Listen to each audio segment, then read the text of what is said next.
The most powerful tool that you have right now in your life, in your body, is your mind. That's why the enemy fights you in your mind.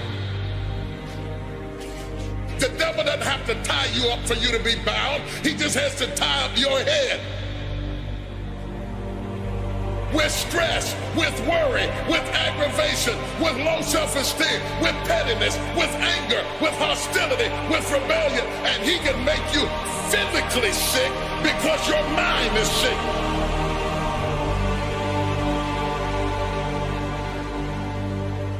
Lay your hands on your head and say, give me a new mind. Give me a new mind means give me a new perspective. Give me a new perspective. Give me a new way of looking at my situation. Give me a new way of looking at my circumstances. Get my mind ready for this year, because when I get this year, there's going to be blessings, there's going to be miracles, there's going to be opportunities. Oh yes, there's going to be some struggles, there's going to be some challenges, there's going to be some tests, but even the struggles are an opportunity for me to show off the victory if my mind can handle the change.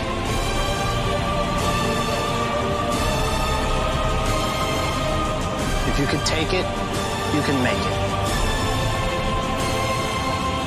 If you can take it, you can make it. All right, you train, you fight way harder than those other guys, and you win. You get out from under them.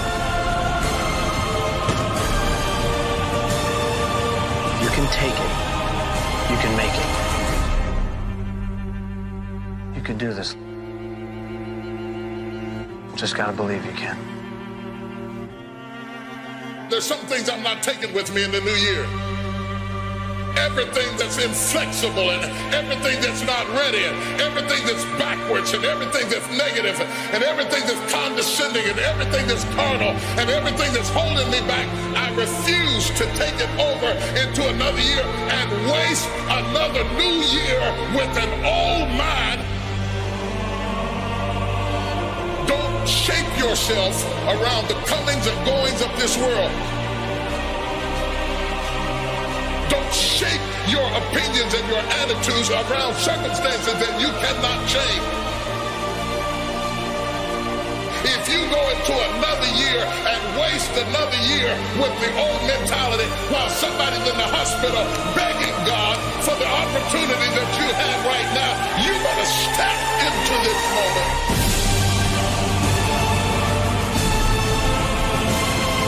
As soon as you decide to stop looking for answers in other people and miracles somewhere down the yellow brick road and click the heels of your mind, you could have been free years ago. You can get your mind out. You can get your money out. You can get your family out. You can get your job out. You can get your career out. You can get your health out. You can get your prosperity out. If you can get your mind out, no devil in hell, no weapon formed against you, no enemy that hates you, no witch that hexes you can stop you from being free. If you can get your mind out, grab yourself by the hand and say, we're coming out of there. Tell them I'm coming out head first.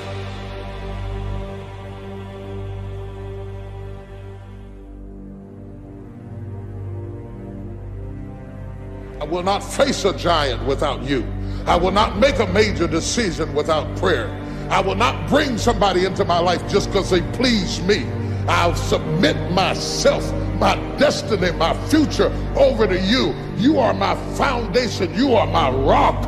You are my fortress. You are my strength. You are my defense. Without you, I can do nothing.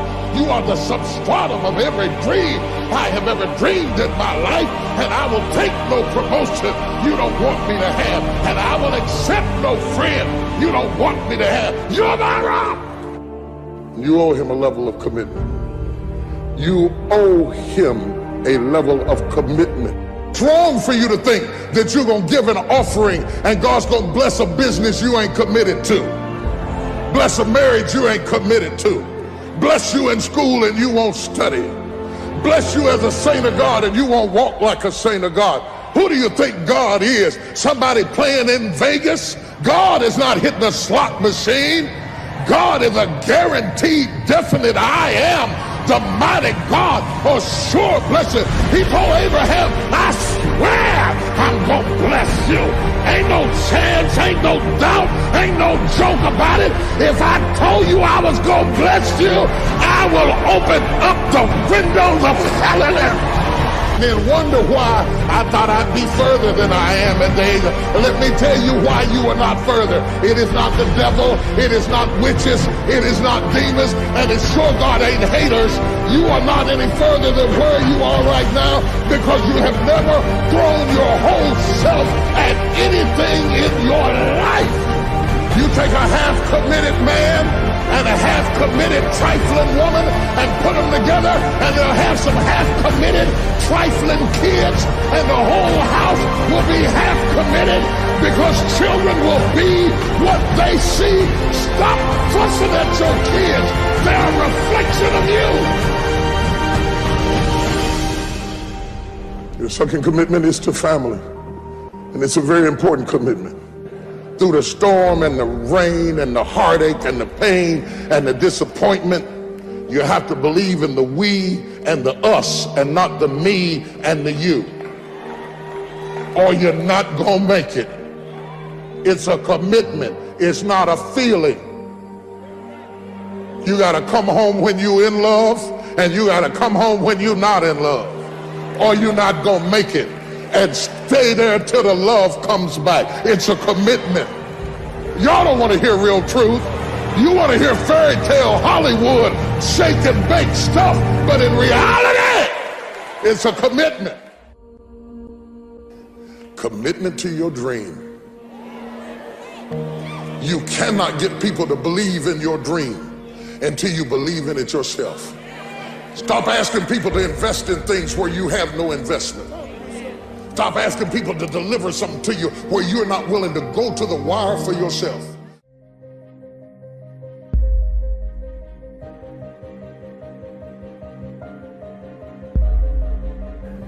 If you don't learn to give like you learn to get, every area that there is not reciprocity, it will die.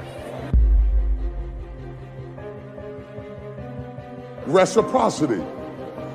What do you give back for what you get? If you're not committed, you're not going to make it. Even the ones with the personalities you don't like. You have to be committed. Through the storm and the rain and the heartache and the pain and the disappointment, you have to believe in the we and the us and not the me and the you, or you're not gonna make it. It's a commitment. It's not a feeling.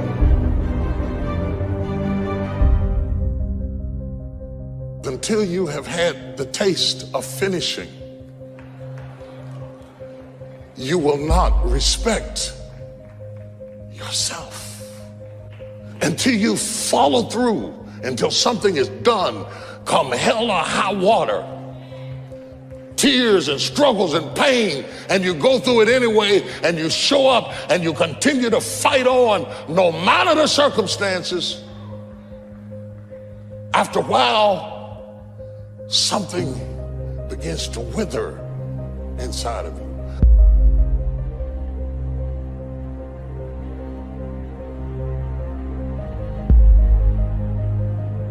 Anytime you need something that you can't give to yourself, you're at the mercy of somebody else, and when they don't come through, you got pain.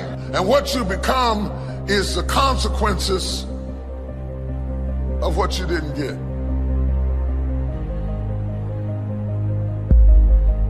It's an urge.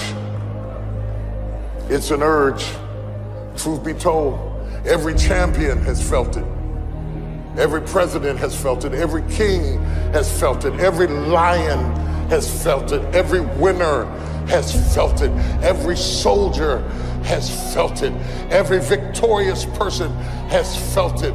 The urge to quit. Don't you give up on your dream.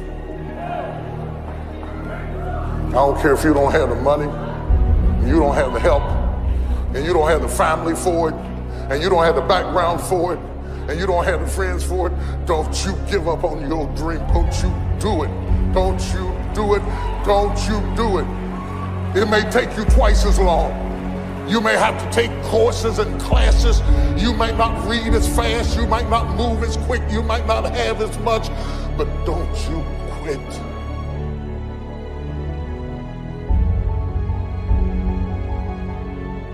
Don't you quit. You do make a difference. You do make a difference. You do make a difference. As weak as you are, as tired as you are, as many mistakes as you made, you do make a difference. There is something they would lose if you were not there. There was something that they would miss if you were not there. You do make a difference. It is not the movement of the clock that produces the newness of life. It is the movement in your mind.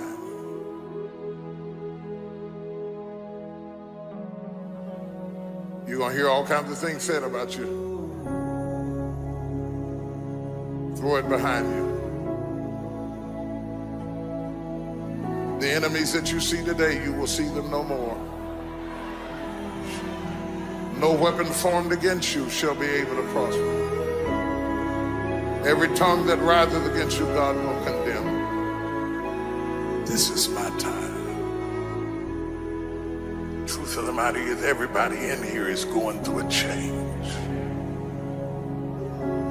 You don't have to be ashamed of yours. We are all in the process of transforming to a higher, better expression of myself. Let this be the year that I birth a higher, better expression of myself. Don't let the habits of my past stop me from this metamorphosis. New year, new me. New year, new me. What separates us is transformation. The possibility of change. The desire to evolve. The passion to get up off the ground and stop eating dirt. I'm tired of doing what I used to do. If I always do what I've always done, I'll always be where I've always been. I'm going to throw it behind me. There's somebody in this room that nobody would think would be in a church tonight, but you drew them to this place tonight because you want them to be a new me and a new year and have a new attitude and a new mind. Because the real battleground is in your mind. That's where the fight is. You lay down with it. You get up with it. You go to work with it.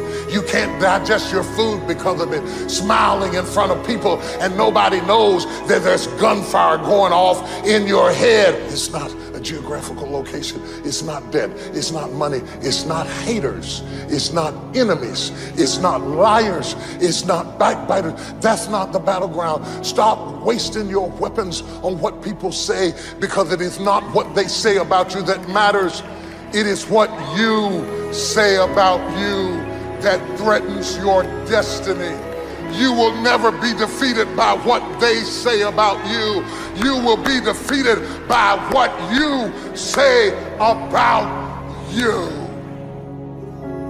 I dedicate this to you, to the greatness in you, and to the dream that you showed up on the planet to produce. And it's simply this: if you want a thing bad enough to go out and fight for it, to work day and night for it, to give up your time, your peace, and your sleep for it, If all that you dream and scheme is about it, and life seems useless and worthless without it, and if you gladly sweat for it and fret for it and plan for it, and lose all your terror of the opposition for it, and if you simply go after that thing that you want with all of your capacity, strength and sagacity, faith, hope and confidence, and stern pertinacity, if neither cold poverty, famish or gulf, sickness or pain of body and brain can keep you away from the thing that you want, if dogged and grim you besiege and beset it, with the help of God you'll get it. You have greatness in you.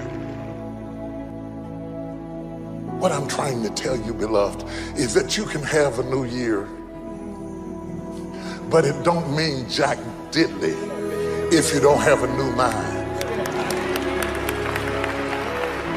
I'm telling you that you can buy a new car, but if you put the old man in a new car, you're still going to have the old experience.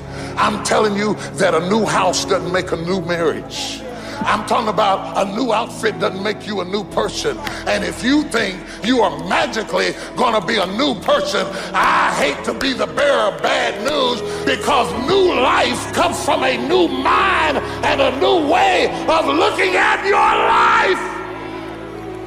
I cannot step into the future and still think in my past. I cannot let the rumors and the stain of what they said about me destroy my opportunity. Slap somebody and tell them I gotta kill it tonight. I gotta destroy it tonight. I gotta get rid of it tonight. I gotta throw it behind me tonight. I can't drag that same old mess into another year.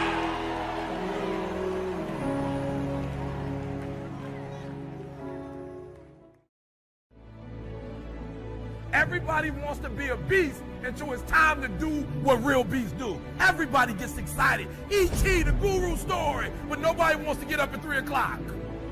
Everybody's excited when I say, I wake up at 3 o'clock. Eric's a beast, 3 o'clock. And then you try it twice at 5. And like for real, you walk out of here pumped up, fired up. You get some new information. You're ready.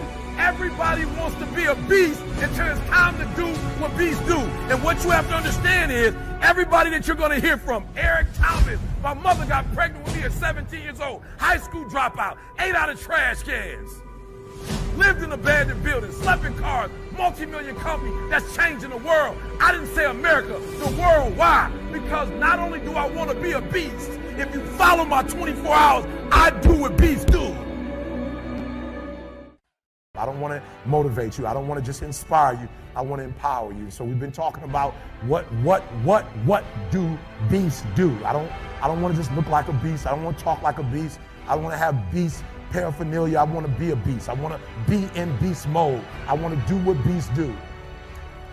And so I told him yesterday was the weirdest thing. I was reading the story about the lion and gazelle, just like you. I was reading the study. I was reading and I was studying. I would read it over again. I would study. I was examining. I would pull back and I would digest the story. I'm going over the story over and over and over and over. And I'm looking for that thing. I'm looking what makes a lion a lion. I'm looking because if I can find out what makes a lion, I can help you turn that switch on. Because we all have it. That switch is in all of us. It's in a high school dropout. That switch is in someone who was homeless and ate out of trash. That switch exists in all of us. And I knew if I could turn the switch on, and if I could teach you how to turn that switch on.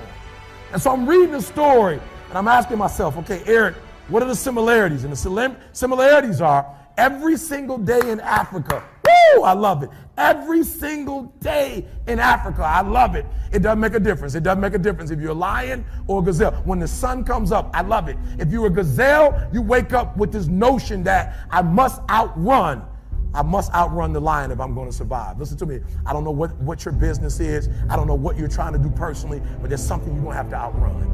Every single day when you wake up, something you're going to have to run. For some of you, it's alcohol. For some of you, it's other substances. For some of you, it's depression. For some of you, it's your past. For some of you, it's procrastination. For some of you, your inability to stick with something, to start and finish. For some of you, you can't execute. I don't know what it is, but every single day, like that gazelle, you're going to wake up and boom, you're going to have to run from something. That's something you're going to have to get away from to survive. And that's all the gazelle is doing. He's running from the lion because he's trying to survive. But what's weird is that even though the lion is considered to be one of the most ferocious animals, one of the most dangerous animals, one of the kings of the kingdom, that when the sun comes up in Africa, that the lion has to do something too. Even though he's great, the gazelle's not going to come and just let him eat him up. He's going to have to chase that gazelle down. He's going to have to kill that gazelle. And so when I read it, that's the similarity. That if it doesn't make a difference if you're a gazelle, it doesn't make a difference if you're a lion. If you're at the top of the game, you still got to work. If you're at the top of your game, you still have to grow. If you're at the top of your game, what I know about you, if you're at the top of your game, there's still room for improvement. You can still get bigger. You can still get better. You can still be bolder. If you are still alive, there's still room for growth. There's still room to grow and be better. And so it says it doesn't make a difference in the safari. In Africa, it does not make a difference when the sun comes up. Boom! You better get to running. And so I studied. I said, what's the difference? What's the difference? And I noticed that the gazelle is running. And I asked myself, what's the difference? And I got it. The gazelle is running. The gazelle is afraid. The gazelle understands that if it does not stop running, or if it stops running, it's going to die. But I watched it long enough, and I saw the gazelle stop, and I said, ooh, I get it. It's not being chased.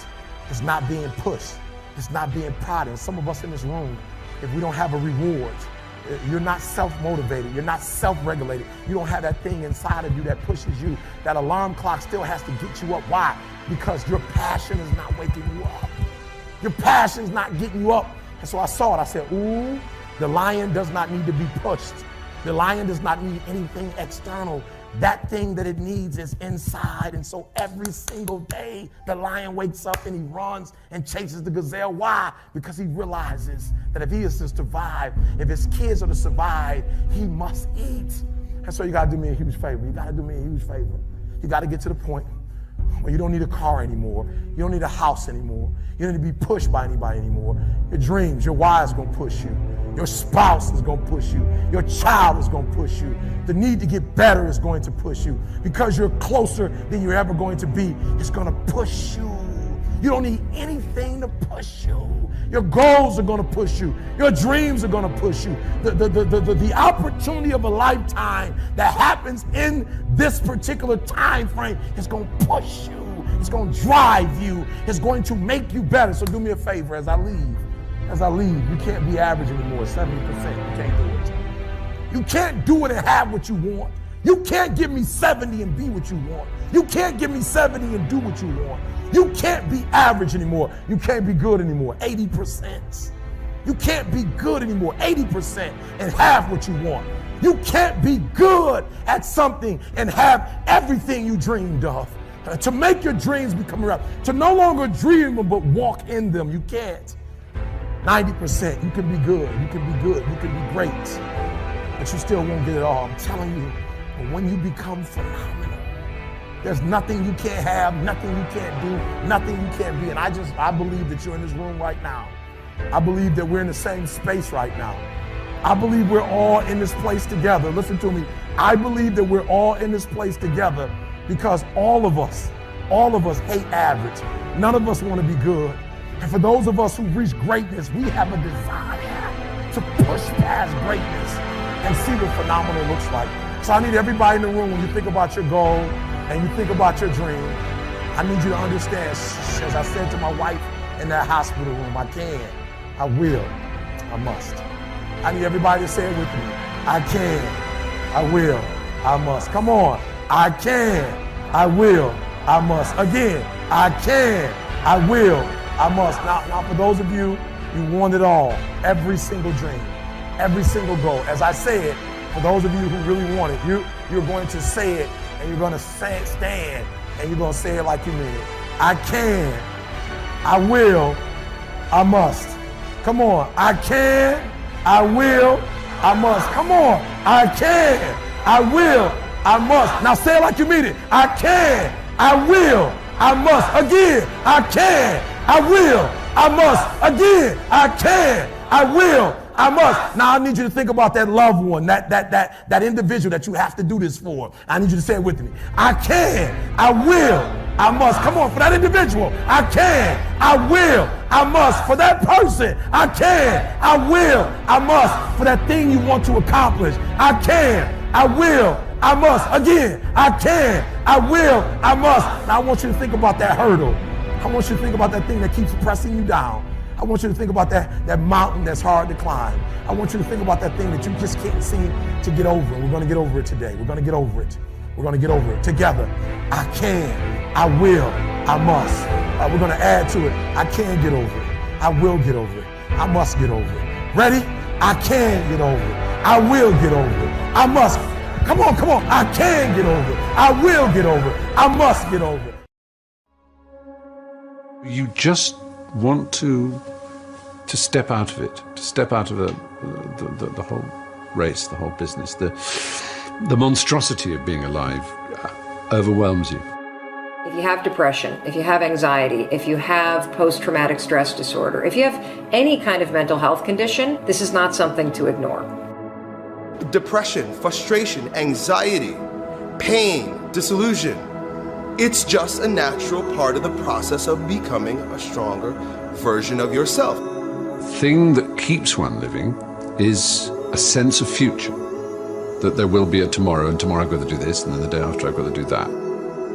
Get started. And I'm going to tell you right now, it won't be easy. It will be hard because life is hard. That's what life is. With depression, one of the most important things you could realize is that you're not alone. I've been places and someone has said, well, you lost an arm and a leg, so you have a right to be depressed. And I stopped them. I was like, depression is real. No matter what you're going through right now doesn't mean that it's not going to end. I think too often we think about the stresses that we're dealt with right now, and we think that there's no light at the end of the tunnel. All that you can see is darkness, and everything that you try to do just kicks you right back in the face, and you just can't seem to get yourself up. You don't even have to go through something traumatic. Some are caused by something traumatic. Some can be a chemical imbalance in the brain. There is light at the end of the tunnel. Life is hard. Life is challenging. There are ups and downs. And these challenges that you face, they're going to do their best to take you down. Do not let them. Of course you have to work. Of course you have to show up. Your team needs you. Life needs you. Your family needs you. Life is for the living. Depression is not only normal, it's essential, and be grateful for it because it allows you to reorder yourself at a higher level. I speak what's on my heart. And I gave my speech, and as I was closing, I kind of mentioned some depression. Because I was coming out of the winter months, and it hit me again this past winter, and I went and saw the doctor, and so it was on my mind, and it came up. And as I was saying, I thought, this generation of people probably aren't connecting to what I'm saying. When I walked off the stage, and they lined up, the amount of people that thanked me for talking about mental health. And here I was, I thought they didn't want to hear. I thought I was stepping out of line. No, it needs to be talked about because it's not just this generation. It's people are realizing more and more that it's an issue. And the more we talk about it, the easier it is for people to be honest with themselves and get the help they need. Line up those problems and confront them, face them, fight them. Do not let them bring you down. Do not personally identify with your depression. See it as you see winter, and winter always leads to spring and summer again. See it as you see nighttime. Nighttime becomes daytime again. Hold on to that fundamental quality of faith. And on the other side of your pain is something good. Suicide is a permanent solution to a temporary problem. No matter what you're going through right now doesn't mean that it's not going to end.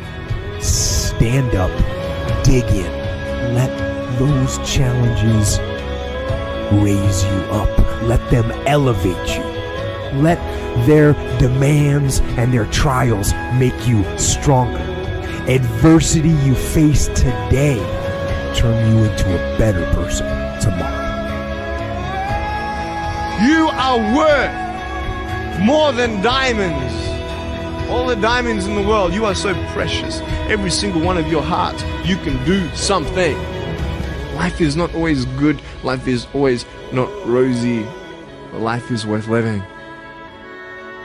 There's one thing that if you did every single day, it would make an extraordinary difference in whatever mental health issue you're struggling with, and that is exercise. And the reason you've got to exercise every day is because what we know about human beings is that when you physically move, your physiology changes, and that changes your brain.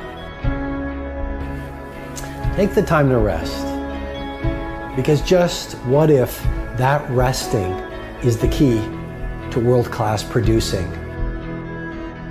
Get outside and exercise every single day as if your life depends upon it, because you know what? It does.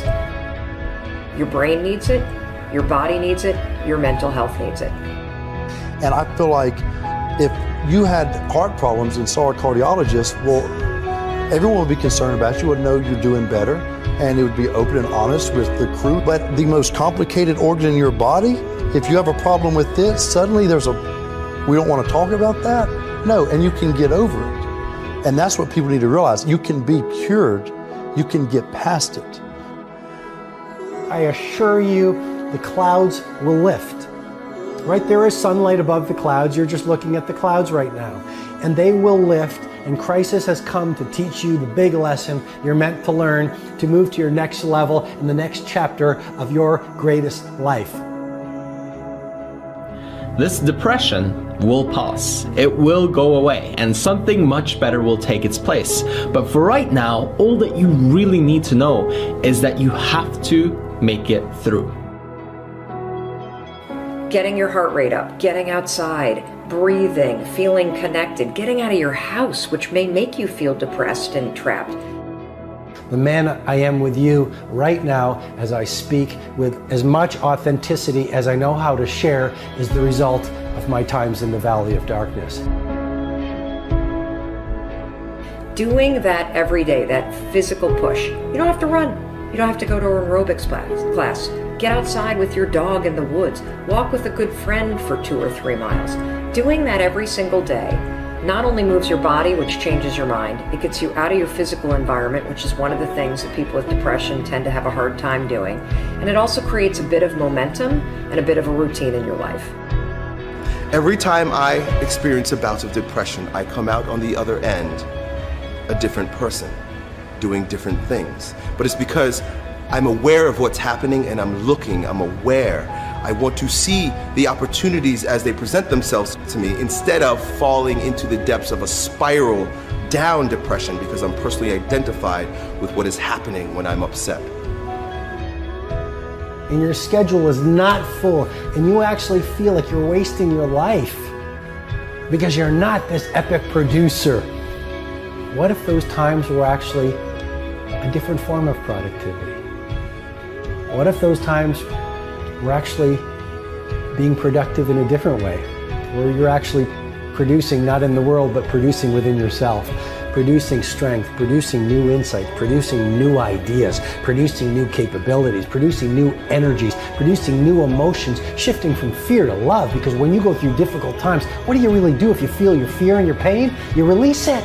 It's out of your system, and you grow in love and bravery and strength. What does that do to your craft? What does that do to your power? What does that do to your bravery? What does that do to the light that you bring into the world? You become this incredible force that is undefeatable.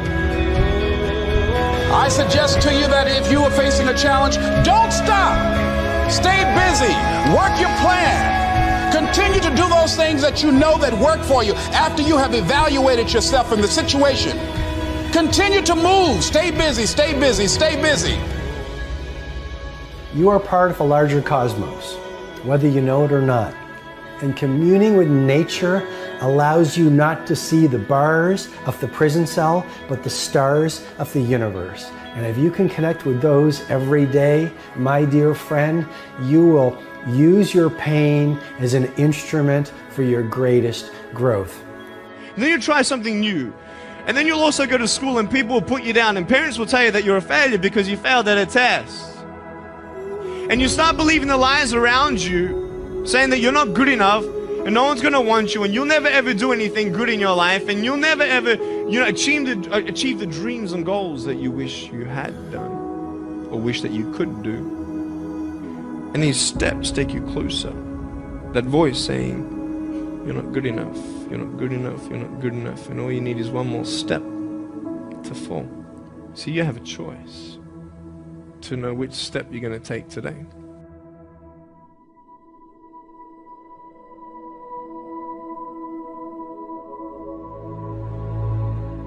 What will sometimes haunt my dreams still is just like a general feeling of morose anxiety.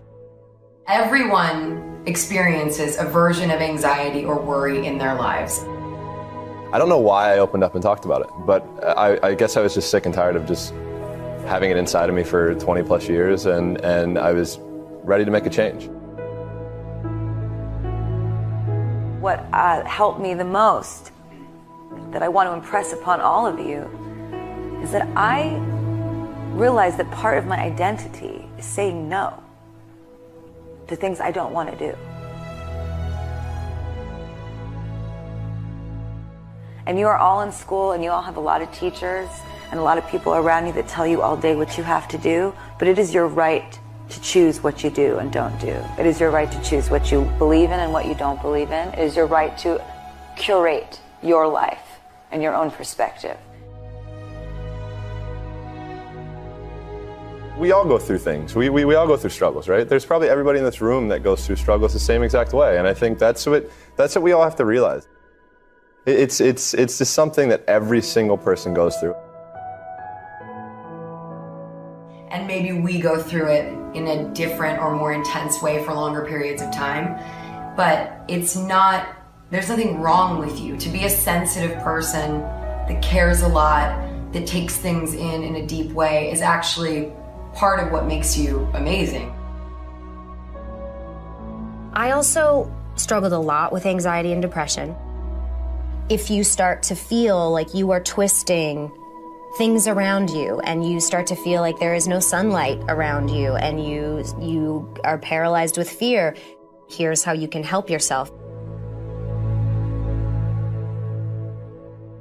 First, you have to understand what anxiety is, and you have to understand the connection between worry, which is something we all do, and self-doubt, which is something we all do, and anxiety. Anxiety is what happens when your habit of worrying spirals out of control. It's important for you to foundationally understand that anxiety and worry are the same thing. It's just that your body starts to get agitated, and that's when we call worrying anxiety. Your heart races. You might sweat a little bit. You might feel tightening in your chest. You might feel a pit in your stomach. You have a surge of cortisol. You can actually beat it.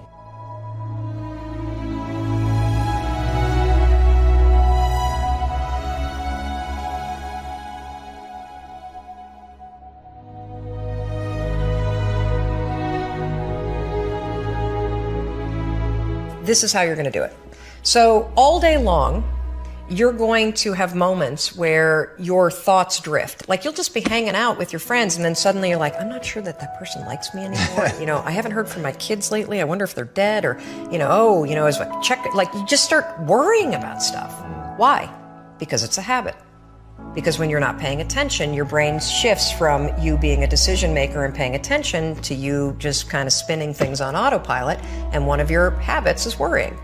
The second you wake up and you notice, holy cow, I'm talking some negative garbage to myself right now. 5, 4, 3, 2, 1.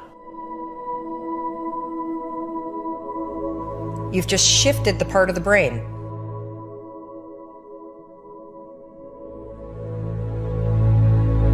You've shifted from the basal ganglia, which is where your habit loops are spinning, and you've awakened your prefrontal cortex. You've also interrupted that pattern.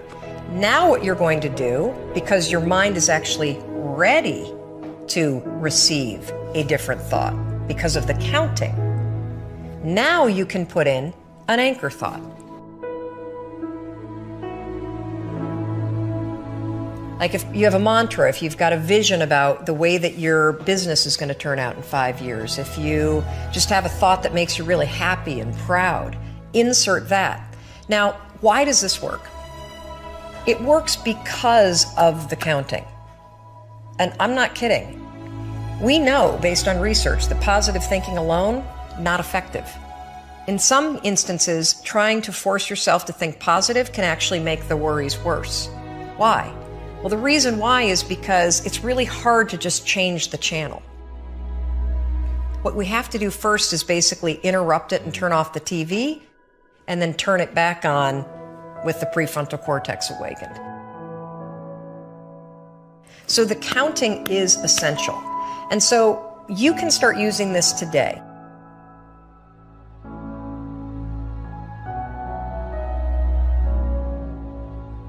And the problem that I have with anxiety is the physiological side of it.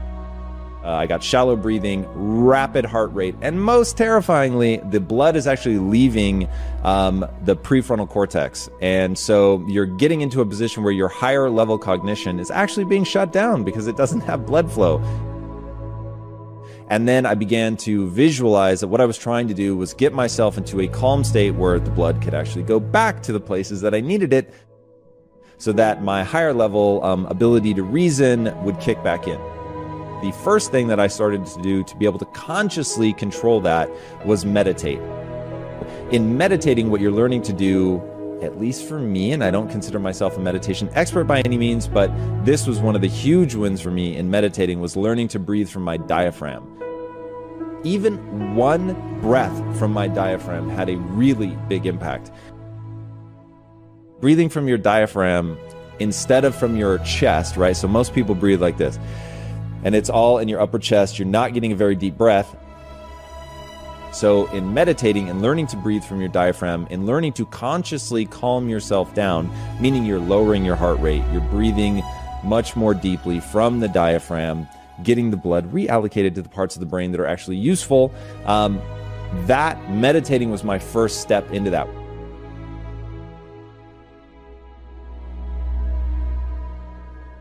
When there are really hard times, there are so many tools that you can use to help yourself in those times, and it does get better and easier as life goes on and you start to get to know yourself more and what will trigger certain instances of anxiety and where you feel comfortable and safe. So I would just say, don't ever feel like you're a weirdo for it, because we're all weirdos.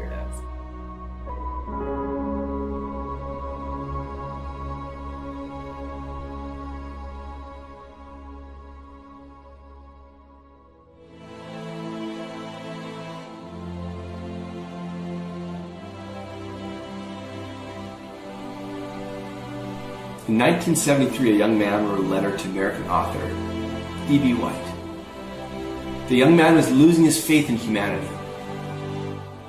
And this is the reply he received from White. Hope is the thing that is left to us in a bad time. I shall get up Sunday morning and wind the clock.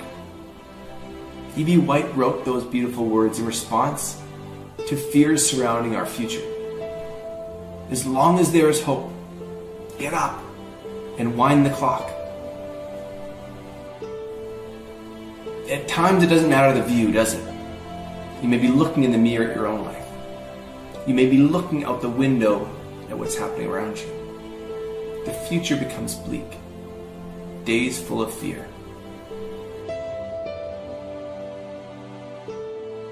It's when darkness forms, clouds roll in and life gets heavy. Sometimes we feel it together. Sometimes we feel it alone. Those times surrounded by sadness. And in those moments, What are we to do? For there is but one sensible response, isn't there?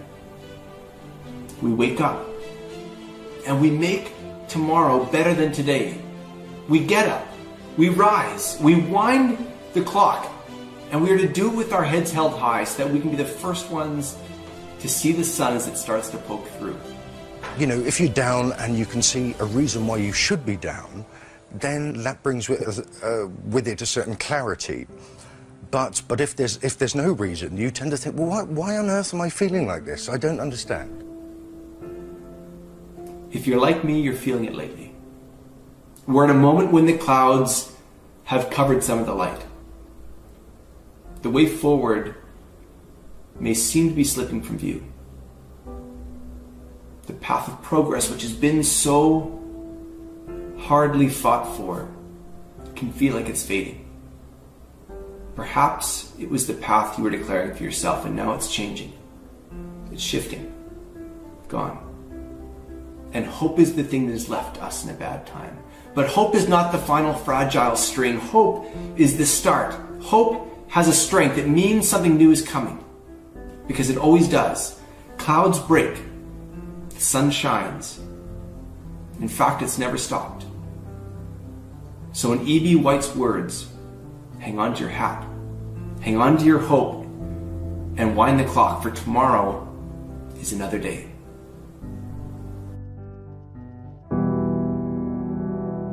I want you to know that no matter where you are in life, no matter how low you have sunk, no matter how bleak your situation, this is not the end. This is not the end of your story. This is not the final chapter of your life. I know it may be hard right now, but if you just hang in there, stick it out, stay with me for a little while, you will find that this tough moment will pass. And if you are committed to using this pain, using it to build your character, finding a greater meaning for the pain, you will find that in time, you can turn your life around and help others going through the same struggles.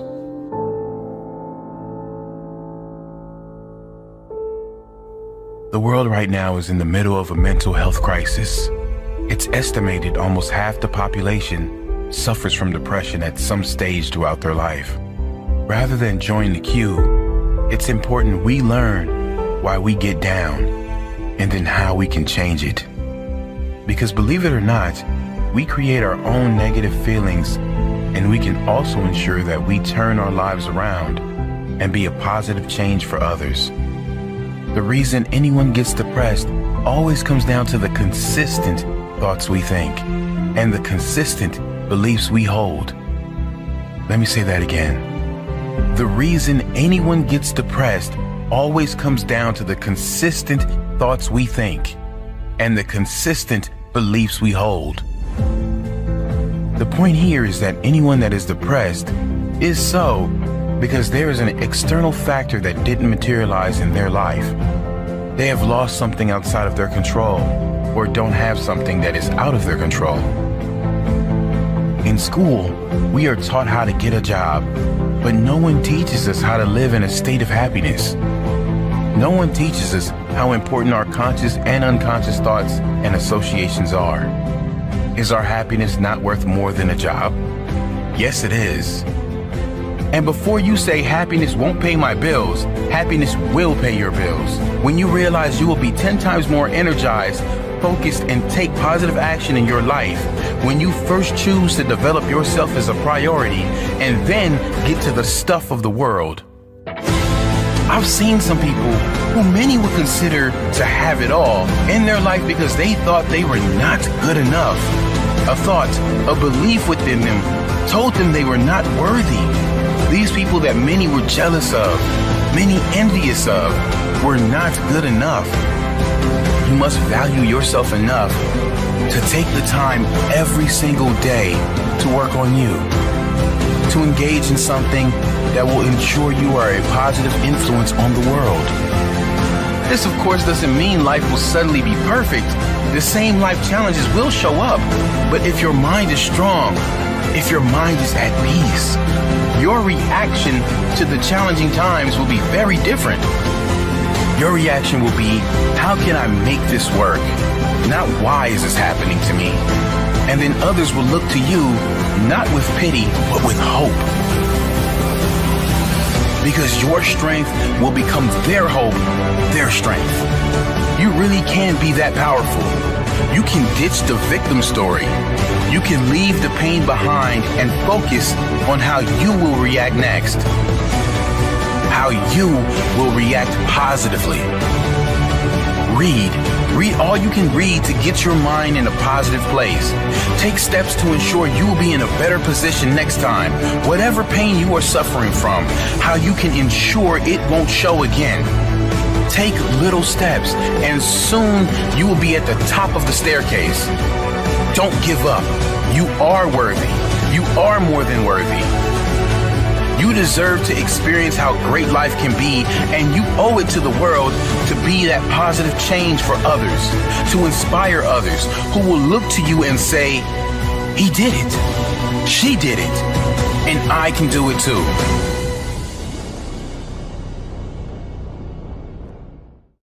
It's never going to make sense. It's never going to be obvious. You're never going to walk out your door and see the obvious way that you want to go. And if you do, it's a trap. If you do go down the path that's already laid for you, it's going to take you to all the destinations that are already known. It's going to take you to all of the places that instinct drove the people before you.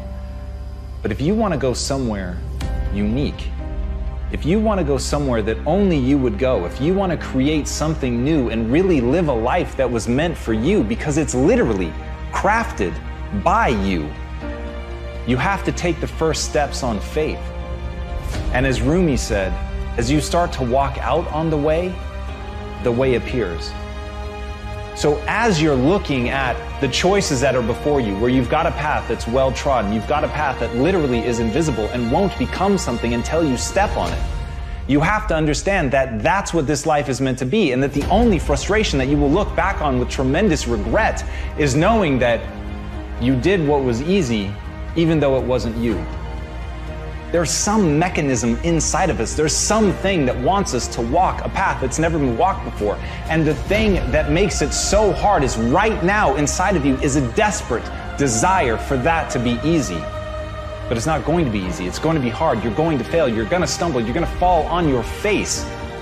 And thank God. Because as Muhammad Ali said, only a man who knows what it's like to be defeated can reach down to the bottom of his soul and come up with the extra ounce of power it takes to win when the match is even. So what you have to ask yourself is, what do you want? Do you want it to be easy? Do you want the path to be well-worn? Or do you want the path to be yours? Do you want to know that inside of you is something that you can reach into and grab, and that will be there at the moment that you most need it? Do you want to know that you're that type of person? Because if you do, you have to be willing to walk the path that doesn't exist. You have to be willing to tread through the brambles. You have to be willing to fall, because it is in that process of failure and pain and agony and suffering that you will become. That's the process that will make you you. That's the process that will shape you. It's the suffering that gives you the reserves to draw on when you need them most. So when you ask for safety, when you ask for ease, know that you're saying a prayer for weakness. And when you take the hard way, know that you're forging yourself. When you make those demands, know that you're building a reserve tank that will be there at the moment when you need it. When you walk the path that only you can walk, know that you're living the life that you were meant to live. And that, my friends, is how you become the you worth becoming.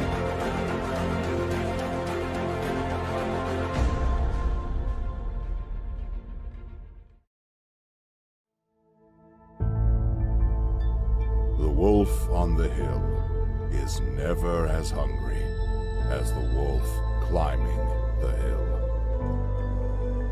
It's not easy going it alone. But if you keep going, stay true to yourself, it will be worth it in the end. The hardest walk you can make is the walk you make alone. But that is the walk that makes you the strongest. That is the walk that builds your character the most. To all of you fighting battles alone, to all of you going against the grain, battling the naysayers, stay strong. Keep going. Stay strong. Keep going. This walk is hard, but the hardest walks lead to the greatest destinations. The toughest climbs always lead to the best views.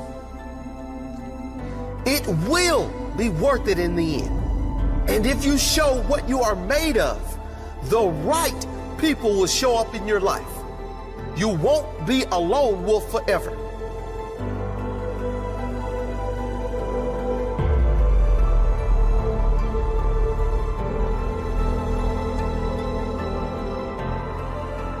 You have qualities only few can admire because most don't possess.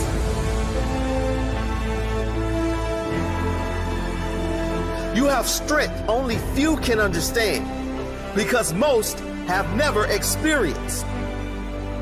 So don't give in. Don't settle. Don't lower your expectations to fit into the world. You were born to stand out. You were born to lead. Lead the pack.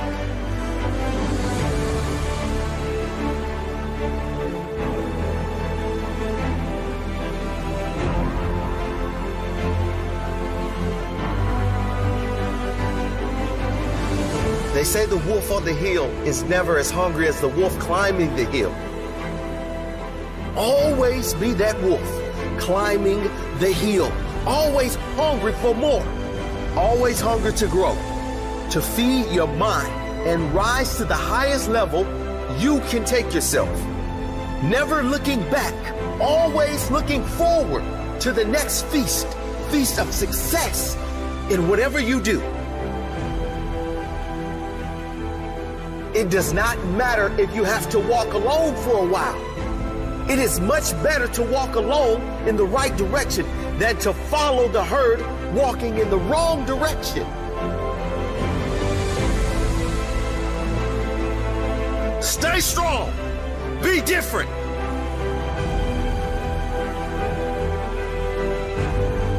Your destiny is in your hands. Get out there and hunt it.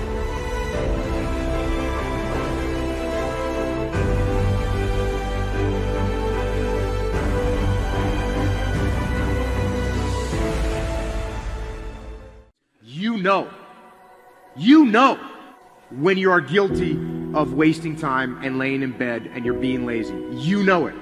Whether that was 7 o'clock in the morning or 6 o'clock in the morning, you know it. You have to start the cycle of waking up early by waking up early.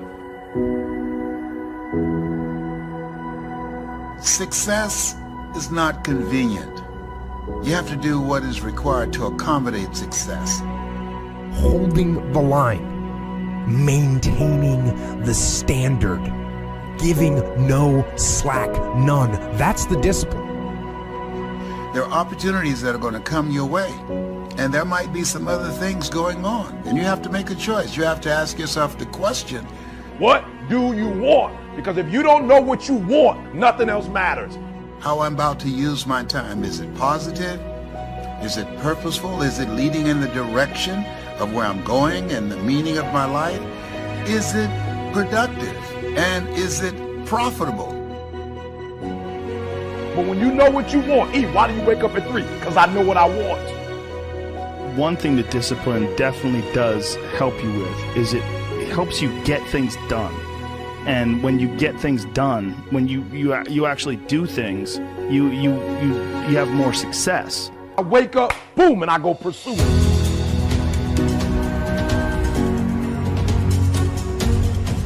And if you're going to really be successful in life, if you're going to have it, if you're going to be it, you're going to do it, I need you to take personal responsibility. And I want you to say, the reason I'm not amazing yet because I hit the snooze button. That's why I'm not amazing right now. A big part of success is just not being lazy and just doing it. That's like 90% of it is just showing up. The reason why I'm not amazing right now is because I couldn't get up early enough because I told myself I'm not an early person. Get there and start working. Like, you're not going to feel perfect every day. If I only worked out when I felt good, I'd be a fat. I'm not amazing because I would prefer to make excuses than make adjustments. That's why I'm not amazing. Because there's a lot of days I don't want to do it. I mean, it's pretty much the same with everybody that actually gets good at something. I want you to do me a huge favor. I want you to stop talking about this person didn't do that person didn't do this, I didn't have that, I didn't grow up here, I didn't get this advantage, I didn't get, kill it. There's got to be those days you push through. Are you hearing what I'm saying? Why haven't you reached amazing yet? Just keep it 100. I'm not amazing because I'm lazy. Just look at yourself in the face and be honest. I'm not amazing because I'd rather spend my money on shoes. I'd rather spend my money on stuff than to make a sacrifice in a book or to fly and go. I'm not amazing because I'm not doing what I'm supposed to be doing to be amazing.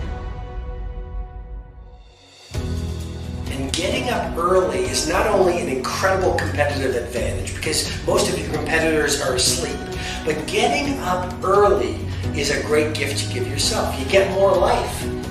I always say that I'm like the most lazy, disciplined person I know because I don't want to do it. Yeah. But I always do. Do you want to be an artist? Do you want to be an engineer? I don't know, but I want you to start the year off. We're not talking about, fake dreaming and just writing goals down and be doing it. I'm talking about knowing what you want, because when you know what you want, that's where the drive comes from. That's where the passion comes from. When the thing is done, when the discipline has been implemented, remember what that feels like, and then remember that those minutes and those hours, they turn into weeks and months and years, and holding the line in those critical minutes will put you in an infinitely better place, physically and mentally, if you maintain the discipline. I don't have my morning routine game, I feel, out of sorts. So I think it's true for everybody. You got to own your morning. You got to win it, because that starts and sets up everything else. People need that discipline, those routines that will help the rest of the day go better. Get some momentum and be okay if that momentum is really small, because it will build. Trust it. That momentum builds, and trust that those gloomy and bad, dark days, trust that those are going to be there. Honor the difficulty. When we honor the struggle instead of hate the struggle, we can really achieve extraordinary things because our mindset's in the right place. Now, the first night, you're going to have a hard time going to sleep. What you do is the next morning, you wake up early anyways. That first night, you only got 5 hours worth of sleep, and now you're tired throughout the day. Good! Because then when you get to bed that night, you will turn off that computer, and you'll be able to go to bed earlier like you wanted to. You can live on 6 hours sleep, so you have 18 hours. You have 18 hours. I want to know what you're doing with your 18 hours. Because you can work your 9 to 5, and that's 9, and you can travel for an hour here and there. Respect. Nice little solid commute. Oh, you want to be a family man? Mazel tov. You can spend 2 hours with your kids. What do you do with those other 5 hours? You're watching House of Cards. You're playing Madden. You're relaxing from the other intense 10. Gary, I already spent 11 hours. Well, great. Then don't complain or want more. Respect that by getting rest and this and that, you were giving up opportunity to go into a new world. You want the audacity to have a 1% life. Let's call it what it is. You want to live as well as the 1 to 2% in the world. It's not very complicated. The math is very raw. If you want to have one of the best lives in the world, which is you live on your terms, you have to pay your dues to get there. And you have to be lucky enough to figure out that you had talent in the thing that you actually want to do. Because you can work 24 hours a day, and if you stink at golf, or you're not a good content producer, or your logos look like that I would make, then you're gonna lose. So that's what you gotta do.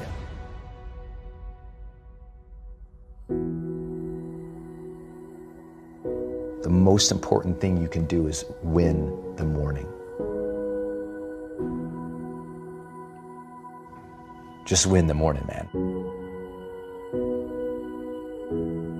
It is not easy, but it is worth it.